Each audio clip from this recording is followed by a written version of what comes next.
কিন্তু শেখ হাসিনা এই মুহূর্তে দেশে ফিরলে কিংবা তাকে ফেরানো হলে কতটা ভয়ঙ্কর হতে পারে আওয়ামী লীগ, জানাচ্ছেন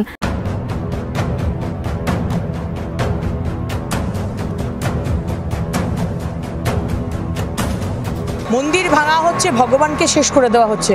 চরম পরিণতির জন্য ডক্টর ইউনূসের সরকার প্রস্তুত থাকুন।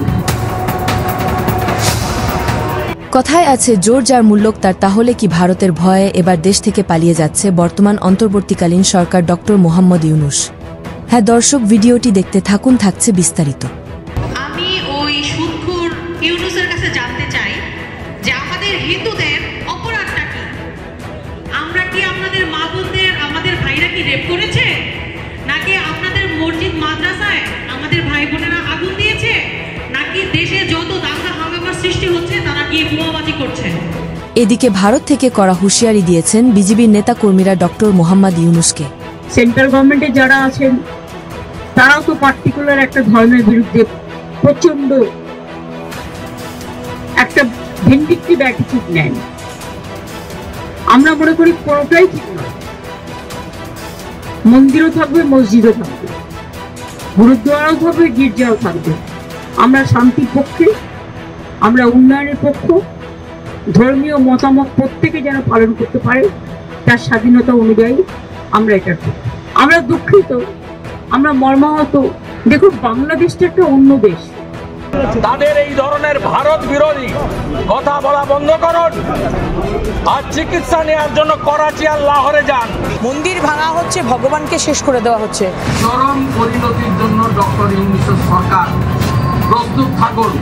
ইসকন নিষিদ্ধ করার বিষয় নিয়ে উপদেষ্টা রিজওয়ানা হাসান বলেন, মাহফুজ স্পষ্ট করেছে, আমি আবার স্পষ্ট করে বলছি, কোনো সংস্থা নিষিদ্ধ করার কোনো আলোচনা সরকারের মধ্যে হয়নি।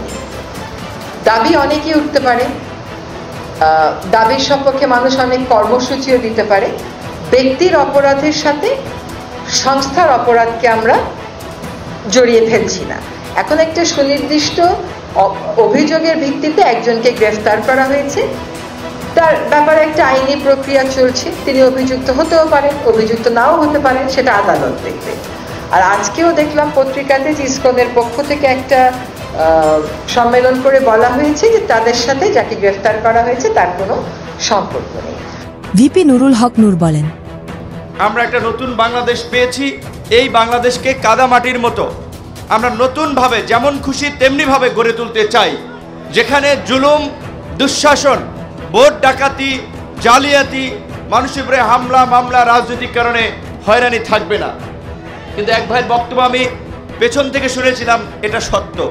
এখনই কোনো রাজনৈতিক দলের উৎপাত শুরু হয়ে গেছে, মনে হয় তারা ক্ষমতায় চলে এসেছে।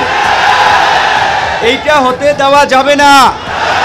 আমি যে কয় জেলায় গিয়েছি, উপজেলায় গিয়েছি, পরিষ্কারভাবে ডিসি, এসপি, ওসি, ইউনোকে বলেছি, বিএনপি, জামাত, ইসলামী আন্দোলন, খেলাফত মজলিস, গণ অধিকার পরিষদ, যেই জেলা উপজেলায় যেই দল সক্রিয় আছে, জেলা উপজেলার সরকারি প্রত্যেকটি কাজে সকল দলের প্রতিনিধিদেরকে নিয়ে আলোচনা করে মতবিনিময় করে কাজ করবেন।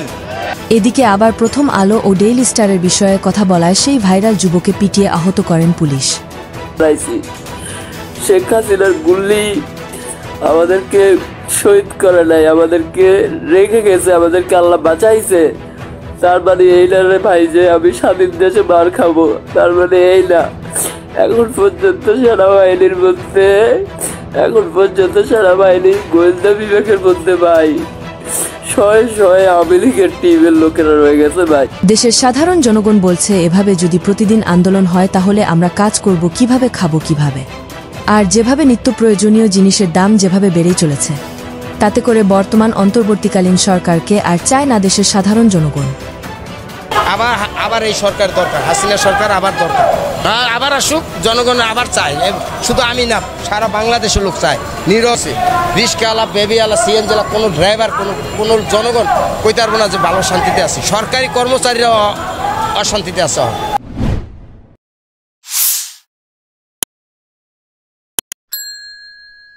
ভিডিওটি দেখার পর আপনাদের মূল্যবান মতামত আমাদেরকে কমেন্ট করে জানিয়ে দিতে পারেন।